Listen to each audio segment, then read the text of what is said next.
Hello hi నేను మీ Siri. Welcome back to my channel Srirao Telugu diaries the infinity life of Siri. ఈరోజు మన ఛానల్లో వ్లాగ్ వచ్చేసి అహోబిలం టెంపుల్ వ్లాగ్ అనమాట.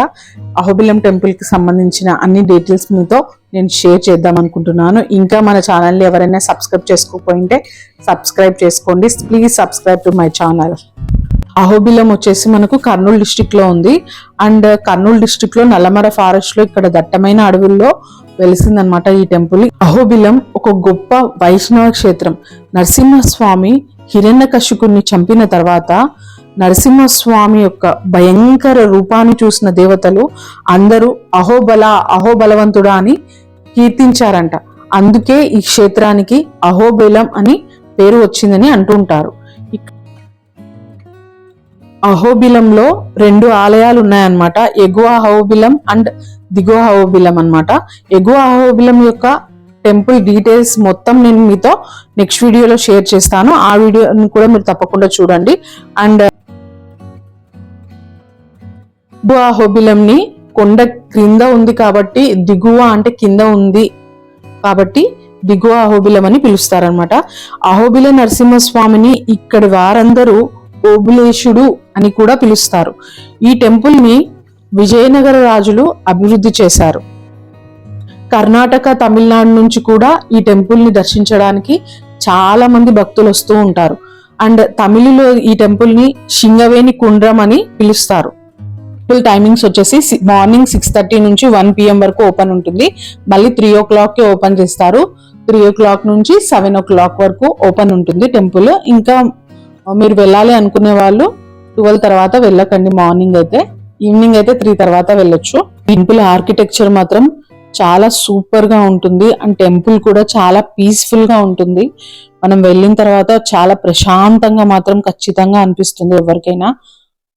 మన పురాణాల ప్రకారం వెంకటేశ్వర స్వామి వారు తన వివాహ సమయంలో స్వయంగా అహోబిలం వచ్చి దర్శించుకున్నాడని, అలాగే ఉగ్ర నరసింహస్వామి వారి రూపాన్ని చూసి సామాన్య భక్తులైన అందరూ భయపడుతూ ఉన్నారని, స్వయంగా వెంకటేశ్వర స్వామి వారే కొండ కింద దిగువ అహోబిలంలో నరసింహస్వామి వారి యొక్క విగ్రహాన్ని ప్రతిష్ఠించారని చెబుతారు.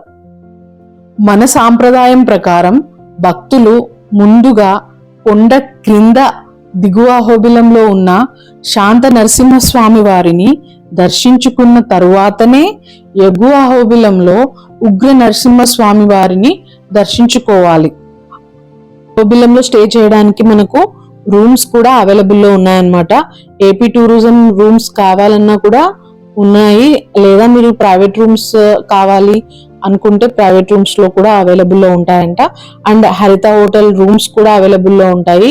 నాన్ ఏసీ, ఏసీ అన్ని అవైలబుల్లో ఉంటాయి అనమాట. నాన్ ఏసీ అయితే 800 రూపీస్ అండ్ ఏసీ అయితే 1200 రూపీస్ ఉంటుంది. అండ్ టెంపుల్ దగ్గరలో కూడా మీకు నాన్ ఏసీ రూమ్స్ కావాలంటే తక్కువకే ఉంటాయని ఇక్కడ వాళ్ళు చెప్తున్నారు. అహోబిలం టెంపుల్ ని మేము ఫ్రీక్వెంట్ గా విజిట్ చేస్తుంటాము. ఎందుకంటే వెంకట్ అంటే మా హస్బెండ్ ఫేవరెట్ టెంపుల్ అనమాట. అందుకు మేము ఫ్రీక్వెంట్ గా విజిట్ చేస్తుంటాము. అలాగే మాకు పీస్ఫుల్ గా ఉంటుంది ఈ టెంపుల్ విజిట్ చేస్తే. అందుకు మేము హైదరాబాద్ నుంచి కర్నూలు, దువ్వూరు ఇలాగ ట్రావెల్ చేసే టైం ఎప్పుడైతే ఉంటుందో అప్పుడంతా విజిట్ చేస్తూ ఉంటాము. ఫ్రీక్వెంట్ గా విజిట్ చేస్తాము. ఖచ్చితంగా ఇయర్లీ ట్వైస్ మాత్రం కంపల్సరీ ఈ టెంపుల్ అయితే మేము వెళ్తామన్నమాట. దిగువ అహోబిలం ఆర్కిటెక్చర్ అంతా మనకు విజయనగర రాజులు మనకు ఆర్కిటెక్ట్ చేశారు. అండ్ ఈ విజయనగర రాజులే మనకు ఈ టెంపుల్ ఆర్కిటెక్చర్ అంతా అభివృద్ధి చేశారు. అండ్ మనకు ఇక్కడ స్వామివారి పుష్కరిణి కూడా ఉంటుంది. మనకు నిత్య అన్నదానం కూడా మనకు అహోబిలం టెంపుల్లో ఉంటుంది. కావాలనే వాళ్ళు మనము ప్రసాదంగా స్వీకరించవచ్చు.